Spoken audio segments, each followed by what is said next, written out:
परम पिता परमात्मा पूर्ण ब्रह्म सर्व सृष्टि रचनहार कुल के मालिक परमेश्वर कबीर देव जी की असीम रजा से आप सभी पुण्यात्माएं सत्संग सुनने के लिए उपस्थित हुए। प्रथम तो मानव शरीर महापुरुषों ने सदग्रंथों ने बताया है कि बहुत ही दुर्लभ है और मनुष्य जीवन प्राप्त करके सत्संग मिलना उससे भी दुर्लभ है। और सत्संग सतगुरु ही किया करते हैं, सतगुरु के बिना सत्संग नहीं होता। सतगुरु का अर्थ है सच्चा गुरु, जो यथार्थ भक्ति मार्ग जानते हों, यथार्थ ज्ञान से वो परिचित हों, जो सदग्रंथों में प्रमाणित है। तो सतगुरु की प्राप्ति सबसे दुर्लभ है।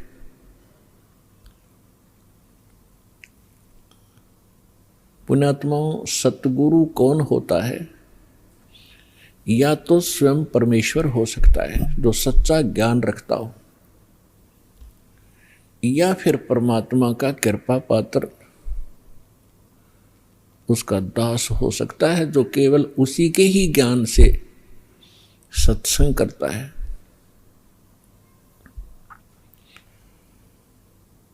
तो पुण्यात्माओं, सतगुरु की महिमा बताई है परमेश्वर ने स्वयं ही। कहते हैं सिद्ध तारे पिंड आपना, साधु तारे खंडे, उसको सतगुरु जानियो, जो तारे देवे ब्रह्मंडे। के सिद्ध साधक अपना ही कल्याण कर सकता है। परमात्मा से परिचित जो संत हुए हैं वो कुछ एक डिवीजन को, खंड को, जैसे एक ब्लॉक होता है उसको ही लाभ दे सकते हैं, और सतगुरु उसको जानना जो तार देव ब्रह्मांड पूरे विश्व का कल्याण कर दे। सभी सदग्रंथ प्रमाणित करते हैं, परमात्मा से परिचित वो महापुरुष यही गवाही देते हैं कि परमात्मा सतलोक से जहाँ वो रहते हैं उनका मूल स्थान है, जिसको शाश्वत स्थान कहा है गीता अध्याय नंबर 18 के श्लोक नंबर 62 में, कि अर्जुन तू सर्वभाव से उस परमेश्वर की शरण में जा, उसकी कृपा से तू परम शांति को और शाश्वत स्थान को प्राप्त होगा। शाश्वत माने जिसका कभी विनाश ना हो, अमरलोक। तो वो परमात्मा उस अमरलोक में रहते हैं, मनुष्य सदृश हैं। अभी तक ये अनाड़ी अज्ञानी, ये नकली गुरु सतगुरु कहलाते रहे, इनको ज्ञान कुछ था ही नहीं। ये सतलोक के अंदर प्रकाश ही प्रकाश बताते हैं और आत्मा का कल्याण ये बताते हैं कि उसमें जाकर जैसे बूंद समुद्र में मिल जाती है, ऐसे ये आत्मा उस प्रकाश में विलीन हो जाती है।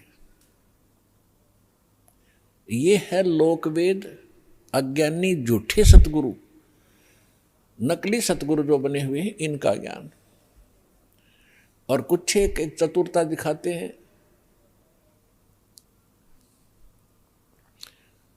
जिसको कहते हैं little knowledge is the dangerous thing, नीम हकीम खतराए जान। एक ये रांजड़ी के अंदर, एक जम्मू के अंदर है, मधु परमहंस कहलाता है, कक्का पता नहीं, कबीर साहब की वाणी को पढ़कर सुनाता, सारे उल्टे अर्थ लगाता है।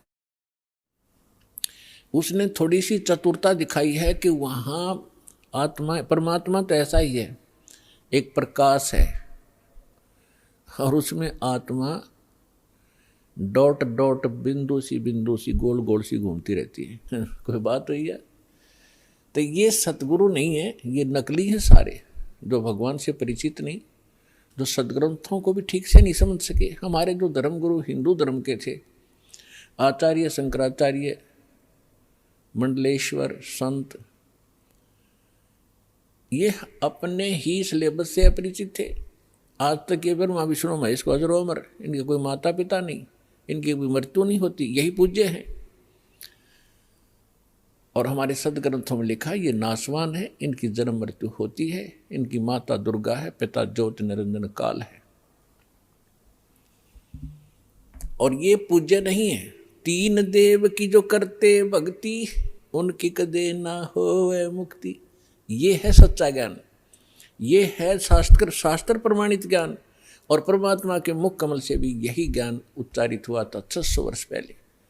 परमेश्वर कबीर जी ने कहा था, तीन देव की जो करते भक्ति, ब्रह्मा विष्णु महेश की, उनकी कदे न होवे मुक्ति। और फिर नीचे की माता मसाणी और ये अटपट, इनका तो फिर गली छट दे, इनकी तो फिर बात ही खत्म है। तो जो प्रसंग चला है कि परमात्मा स्वयं आते हैं और ये सत्संग स्वयं ही सुनाते हैं। और वो वेदों में परमात्मा का एक गुण लिखा है कि वो सतलोक से में रहते हैं, मनुष्य दृश्य हैं, वहाँ एक सिंहासन पर विराजमान है, तख्त पर। तख्त मीन सिंहासन। जैसे हम इतिहास में पढ़ा करते थे कि भारत के तख्त पर, दिल्ली के तख्त पर अकबर ने 12 वर्ष की आयु में ही तख्त पर विराजमान हो गए थे। तख्त माने सिंहासन यानी राजगद्दी। तो वहाँ परमात्मा तख्त पर विराजमान है, सिंहासन पर विराजमान है, मनुष्य दृश्य अपने ही उनिहार है, अपना सृजनहार। महापुरुषों ने जिनको भगवान मिले हैं, जो जिन महापुरुषों के हृदय कर दास नाम गिनाता है, उनके शुभ नाम आपको सुनाता है। फिर सुना देता हूँ क्योंकि महापुरुषों के नाम लेने से पुण्य लगते हैं। आदरणीय मुल्कदास साहिब जी को, आदरणीय धर्मदास साहिब जी को, आदरणीय मुल्कदास साहिब जी को, आदरणीय नानक साहिब जी को, सिख धर्म के प्रवर्तक को, आदरणीय दादू साहिब जी को, आदरणीय गरीबदास साहिब जी गांव छुडानी जिला झज्जर हरियाणा वाले को, आदरणीय गीसा दास साहिब जी गांव खेखड़ा जिला बागपत हो गया है उत्तर प्रदेश वाले को, आदरणीय स्वामी रामानंद जी काशी के पंडित ब्राह्मण थे, विद्वान कहलाते थे। परमात्मा उनको मिले, सचखंड दिखाया, फिर वापस छोड़ा। इन सभी महापुरुषों को परमात्मा ऐसे ही मिले हैं जैसे उनके गुण हैं,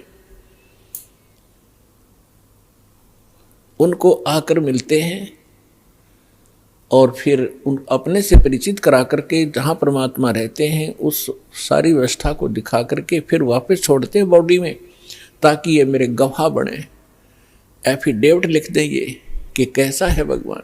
तो आदरणीय गरीबदास साहिब जी ने कहा कि हमरे ही उनिहार है अपना सृजनहार। उनिहार माने हमारे जैसी उसकी आकृति है, ऐसा उनका आकार है अपने सृजनहार का। तो इस प्रकार वो परमात्मा मनुष्य दृश्य है।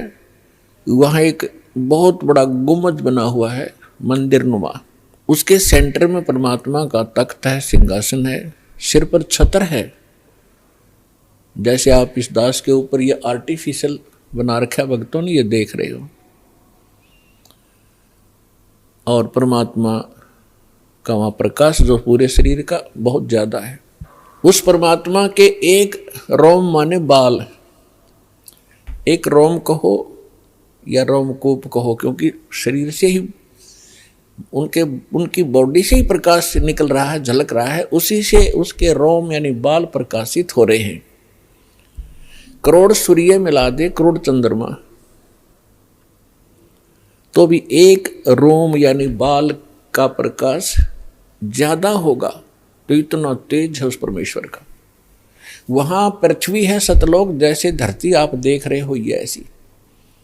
वो केवल वाइट कलर की है। जैसे आप बालू रेत देखते हैं तो वहाँ वो पृथ्वी का कैसा रंग है और उस पर वर्षा हो जाती है, वो सेट हो जाता है तो भी कलर वैसा ही रहता है। तो ऐसा उस सतलोक का भी प्रकाश है, वो भी स्वप्रकाशित है। जैसे हीरा प्रकाशित होता है, हीरे में अपने आप चमक होती है, मोती में चमक होता है, इस प्रकार वो पृथ्वी है। वहाँ सदाबहार वृक्ष हैं, सदाबहार ये सभी काजू किशमिश मेवे सेब संतरे सभी फल फ्रूट वहाँ सदाबहार रहते हैं, वहाँ कभी अकाल नहीं होता। तो वो ये तो है वहाँ की सतलोक की डेफिनेशन। और परमात्मा कैसे हैं ये आपको दास बता ही रहा है कि मनुष्य दृश्य है और वहाँ सृष्टि है ऐसी ही। ये तो डुप्लीकेट है जो यहाँ बनाए गए हैं, ये मिट्टी के शरीर, ये तो उसकी तुलना में एक खिलौने और मिट्टी से बने हुए हैं। और वहाँ का जो शरीर आपका स्वर्ण का हो जो कभी विनाश में नहीं आता। इस प्रकार वहाँ सृष्टि है। वहाँ आपके पूर्व के सभी महल ज्यों के त्यों हैं। प्रत्येक व्यक्ति की एक विशेष टेंडेंसी है, एक वृत्ति है, जरा सा कोई अच्छी पोस्ट बन जाती है उसको प्राप्त हो जाती है, या कोई धन चोखा मिल जाता है, बढ़िया कोठी बनाऊं बहुत लंबी चौड़ी ऊपर नीचे, और आगे पार्क हो, पार्क में फिर आगे बगीचा हो, एक साइड में तालाब हो, झूले डाल रखे हों और फुहारे बनाता है आर्टिफिशियल के, कभी कभी फुहार भी डाल लूँ, तो ये बनावटी है। अच्छा, यहाँ तो एक और समस्या है, ये सारा कुछ किसी ने बना भी लिया तो 36 टेंशन साथ लिए रहता है वो, उस घूम रहा है बगीचे में और टेंशन है कहीं और, ये बिगड़ गया काम, वो बिगड़ गया काम, ऐसे ना हुआ वैसे हो जाएगा। तो उसने वहाँ एक डुप्लीकेट बना भी लिया तो भी उसका सुख प्राप्त नहीं है उसको व्यक्ति को। और सतलोक के अंदर ऐसे ही बहुत लंबे चौड़े प्रत्येक प्राणी के अलग अलग महल हैं। वहाँ आपका परिवार होगा। आपको कितने अच्छे लगते हैं अपने माता पिता भाई बहन अंकल चाचे ताऊ और बच्चे रिलेटिव। और यहाँ ठीक है अच्छे तो लगेंगे क्योंकि अच्छे हैं, और कल मृत्यु हो जा टक्कर मारते रहो, कभी भी जीवन में आप उनको नहीं देख सकते फिर। तो ये अच्छा लगते हुए भी व्यर्थ है। और वहाँ जाओगे आपके सारे सुख होंगे, वहाँ कभी मृत्यु नहीं होगी।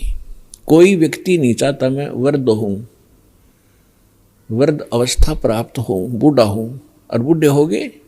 कोई नहीं चाहता मैं मरूं और मृत्यु डेफिनेट। ऐसी धारणा क्यों आपकी? क्योंकि आप पहले ऐसे लोक में रहते थे जहाँ ना वृद्ध अवस्था है और मृत्यु नहीं है। वहाँ ये 5 तत्वों का बना हुआ पुतला नहीं है, इसमें कभी बीपी हाई है, कभी लो है, कभी राग खींच रहा है, कभी द्वेष। राग द्वेष वहाँ होता है जहाँ समानता नहीं होती, और वहाँ समानता है। एक परमात्मा को छोड़कर सबके एक जैसे बॉडी हैं, एक जैसा सबके महल हैं, एक जैसा खान पान है, कोई उसमें अंतर नहीं और कोई अभाव नहीं किसी वस्तु का। तो राग द्वेष और इस तरह के जो रोग होते हैं ये किसी त्रुटि के कारण होते हैं। तो आप जी उस स्थान को छोड़कर गलती से यहां आ चुके हो और यहां आपका कोई ठिकाना नहीं।